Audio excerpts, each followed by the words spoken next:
All right, Doc. So, as you know, HRD TV is about us having Caribbean sensitive Hmm. material.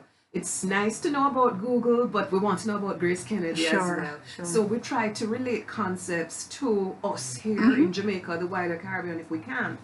So, we've been talking about emotional labor. And I know that you did this as the foundation of your PhD work. That's what you Right. wrote. Hmm. So, can you tell us about your own work in emotional labor in the Jamaican hospitality industry? Okay, sure. So initially, my dissertation work was on entertainment coordinators in hospitality. So, for those who don't know, entertainment coordinators are usually found in all inclusives and they're all inclusive hotels, and their job is to, as the name sounds, entertain individuals, make sure they're kept happy, etc. Because Jamaica is no problem country and happy country, etc. I did it actually around the Caribbean. So I did some I went to Antigua, I think, St. Lucia, Barbados, and of course, the bulk of were in Jamaica. So I wanted to understand their job. So Was that a chain of hotels or was no, various no, different? various Okay, hotels. okay. Pretty much, hospitality isn't always welcoming. So pretty much any hotel which would take me, I would go ahead and do their job. So what I did was I first of all understood, tried to understand their job, and it is one which can be about 18 to 20 hours a day. Yeah. So that's the first thing. And the second thing I would note about is that they're always on Okay. emotionally, because you are supposed to make people feel, no problem, happy, relaxed, and so on, no matter where they are and whenever they see you. So yeah, at 10 o'clock when you're doing the pool aerobics, there's to feel that way in the morning, 10 o'clock in the morning, at 1 a.m. in the nightclub when they're dancing, they're to feel that way, or you bought them up at the beach bar or whatever. So that is a really emotionally telling. So what were some of the things I found out? I found out that burnout was very real, but actually, the job was constructed pretty well because this is a job you do when you're young. And typically, the people I saw would be, they may have left school at fifth form or sixth form, and this was like a gap job for 2 or 3 years before they went on to college or onto something else. So that's the age at which you have the energy to do this. Certainly, at 40, this is not a good career choice because it does tell. But, and I did meet a couple, what I'd call career entertainment coordinators. And what was very interesting, you could feel the burnout. They were fake would be strong, but the authenticity was clearly not there. A lot of surface acting to create the desired results. Oh, as I speak about desired results, it's interesting because one of the things is that you might ask is, how do you measure the impact of emotional labor? So they, in not officially but somewhat unofficially, the measure of how good a job you're doing is the number of times you're mentioned by departing guests. So when you go to a hotel, you complete your survey at the end of your stay, and they may ask, or people may volunteer, who made my stay special. So it's very good, people could say, and Jose was just so fantastic. He's a bundle of fun, and so on. So everybody wants that mentioned because then you look great in the eyes of management. So there's a lot of pressure to be, as I mentioned, on all the time emotionally.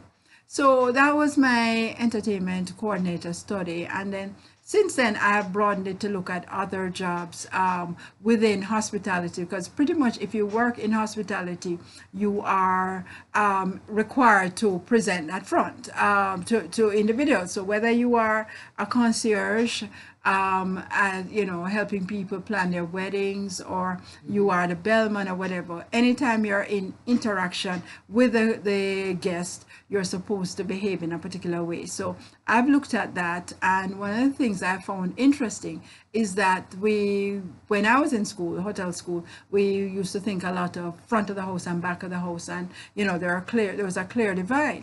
Now, what you find is that they're pretty much melding. So, if you think of a hotel that you may have gone to recently and you go to breakfast, or to lunch, there's a buffet, but often you might find there's somebody on the buffet making omelets, Yes, right? So that's the back of the house person, but they're now front of the house, or they might be doing your customized pasta or whatever.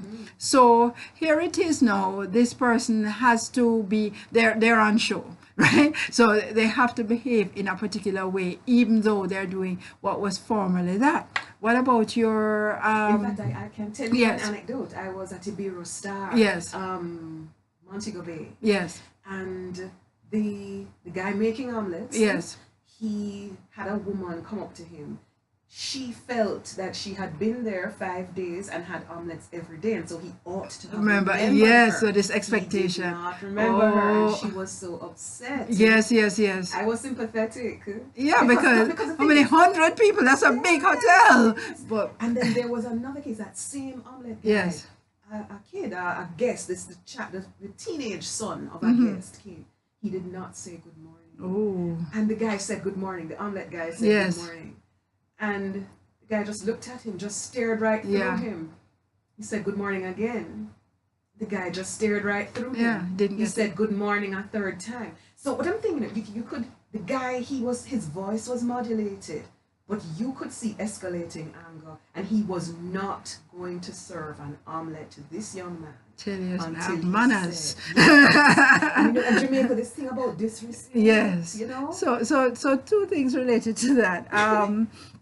That is definitely the case with all emotional labor. Yes. That is an unequal power relationship. Okay, yes. Because I am required to be nice to you, but you are not required to be nice to me. So that makes it a bit of a challenge, right? And one of the things I still remember from my dissertation work was an entertainment coordinator who I guess had falsely accused in his mind of something, and the manager took the guest side. And the person was so upset because you're not recognizing that he was rude to me, and therefore I have a right to be upset. Yes. Another one, the guest actually called him the N-word. Oh, man. But you're expected to suck up these things. The lack of a good morning, the stereotypes and so on, the offensive things that people might say, that is par for the course. Now, here's the other story that's fascinating, and there's some interesting work done by, I think it's Van Manen and Kunda, when they're looking again at Disney, because Disney is a great place for everybody to study emotional labor, because it's the happiest place on earth. So people have to be happy, and they're talking about how do what the strict requirements for employees of Disney's cast members. I'm sorry, of Disney, and that you always have to be like this.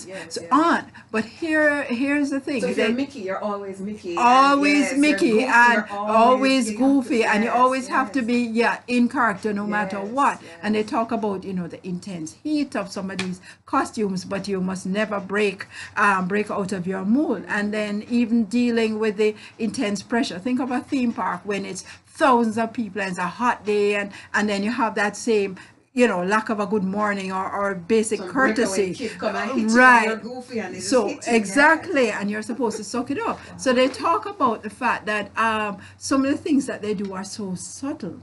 Like when you get into your little ride at the theme park, and they're putting on your belt or whatever. Too tight. But hey, what can you say? I didn't know. I was almost struggling. So let me tell you my story of that, which really brought it to life. I was in a particular Caribbean country recently, and I had been checked in on the flight, and I was now going to immigration. So there was the towards the departure lounge.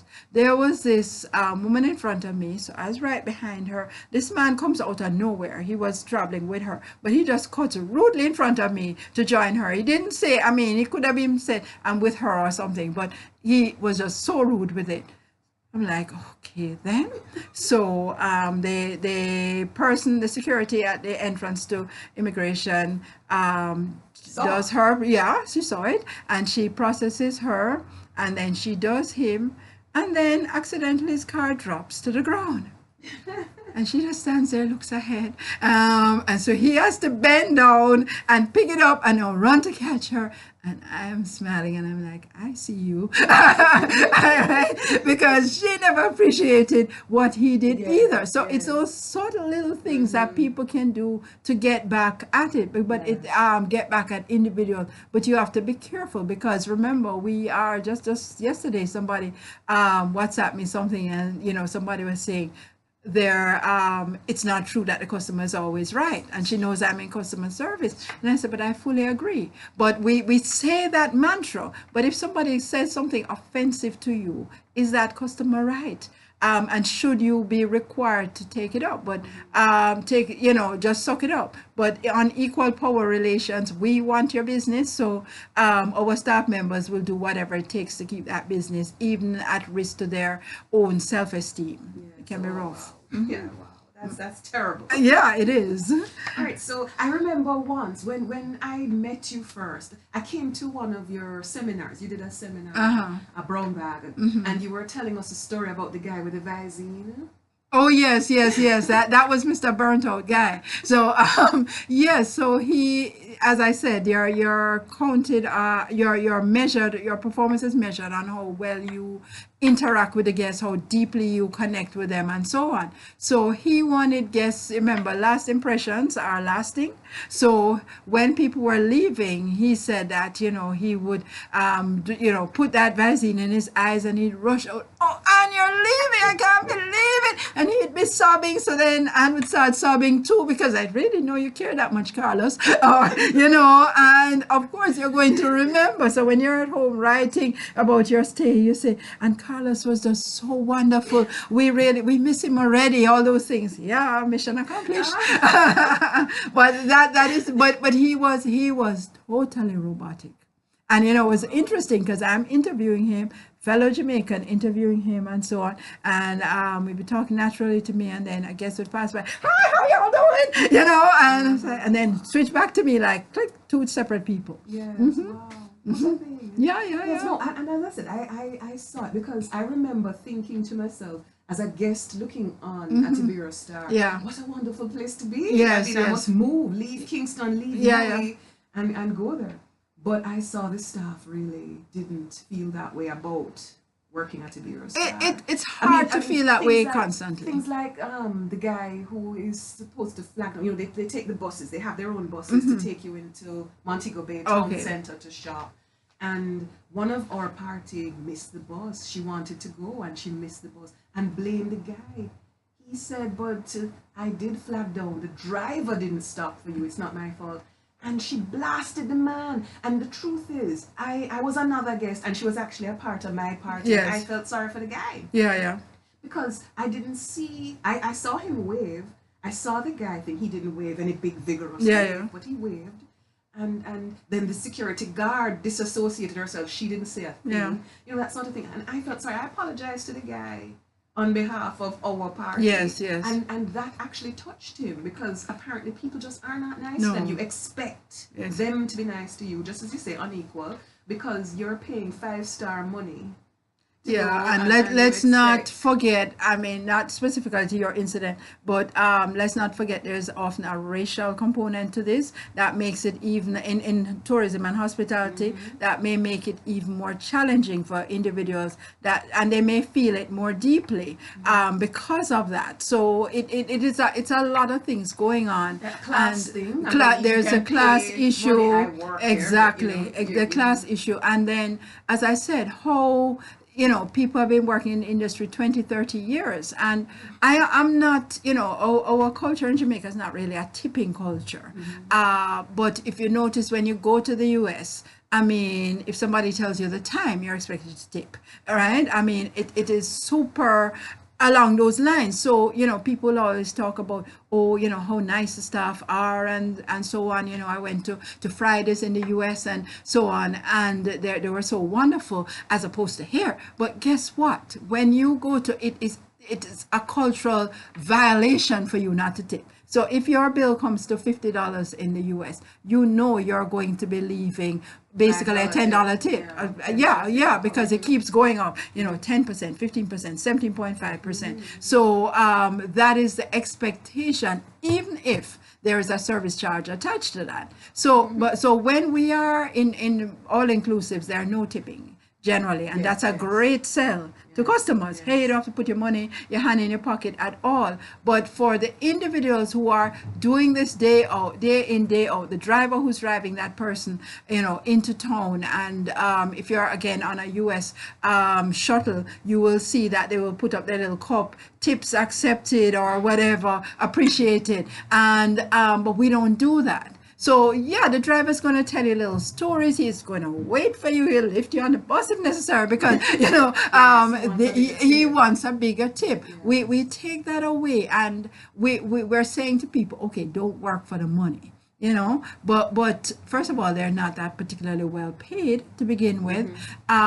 It's hard work. I am somebody who has worked in hospitality.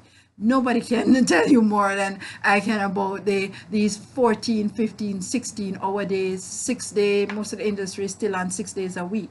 So people do get tired emotionally, physically, and after a while, it's just difficult for them to keep it going. So that's why job rotation, to come back to an HR thing, job rotation is so important, because it's not possible for you to stay on the front line day in, day out and feel the way you felt on day one. Yeah. I mean, as I said, if you go to a US restaurant, you will find the waitress is just super. And can I recommend this? And so good to see you. Wise choice. And they're doing all of this because guess what? It's coming back to them. So in fact, when she's recommending that glass of wine or that slice of apple pie, she's padding your bill, not illegally, but instead of spending $30, you're now spending $45. Yes. And that $45, when you measure the percentage, she's going home with a bigger tip. What's in it for me is a question I say that people must always ask themselves. What's in it for me is a question that the same person doing that in the restaurant in Jamaica. You're not going to really leave any big. You decided already what you're going to leave, which may be nothing, or a little thing. So it's not really anything for that individual to feel the same way. Yes. Wow. And think about it. Our economy's foundation is this whole tourism and hospitality. Yeah. Wow. It's just interesting what has happened in tourism and hospitality, because the other thing you must recall, we have moved a lot to contract labor. Yes. So these people, it used to be an industry where people would work 20, 30, 40 years, and they are still doing that. But in many cases, in fact, the Minister of Tourism spoke about that the other day, said that he's going to have to intervene, because if you're working 15 years at an organization and you're not hired to them, yes. Think about the personal implications for even being able to get a mortgage, a car loan, because they're breaking your contract every 9 months or whatever. It works well for them because they don't have to pay benefits, but what does that do to you as an individual? Yes. And remember, people are bringing their whole selves to work. So if you're worried about those payment issues, then it's going to be a problem. Yes, in fact, we've just got a call on Facebook, yes, for us to be part of the lobby to break this whole contract work thing in Jamaica. The HRD unit is now doing lobbying. We're lobbying on the sexual harassment issue. We're lobbying on a lot of issues. But I mean, I'm happy to hear that, because I understand the benefits to an employer. But I also recognize that you have to think carefully when it's a requirement, just because your business is so uncertain. But we no longer in hospitality have these big peaks and valleys. In fact, so we used to, when I first joined the industry, used to have the winter season, and then you'd either close or close off part of your property during the summer. Nowadays, it's basically flat. So, what would they say is a rationale for not putting you on the payroll, not giving you the benefits that people fought for in the 1930s and so on? It's a strict business decision. We should actually be doing a separate video on this for industrial relations. Yeah, that's a different story. I know, but really, that is a good thing. And I'll come back and talk to you about that, because, as I say, we want to begin to be part of that really active call. because we not only teach HR, but we want to make a difference. Yeah, in I the certainly practical agree with HR that. in Yeah, Jamaica. yeah. Look forward to You it. know, yeah, but thank you so much, You Doc. are very I have welcome. enjoyed this. I have enjoyed it too. I hardly ever get to talk about my field. Oh dear.